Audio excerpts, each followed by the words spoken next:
How to log in into your MailChimp account on iPhone. The very first thing you want to do is to head over to any of the web browser, or you can move into Safari if you're on your iOS device. Let's head over to Safari for now. Once you're in here, in the source bar, search for MailChimp login.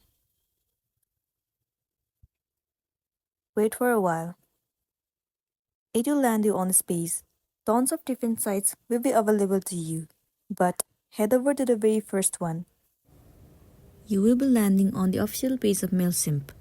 So in this page, what you want to do is, first of all, enter the username or the email address associated with your account. And after that, enter the password that you have created before. If you want them to remember your login credentials, then you have to click on this checkbox, Keep me logged in. Once you have entered all of your login credentials, tap on Login, and you will be successfully logged into your specific account. So that's all for today, and this is simply how you can log in into your MailChimp account on iPhone.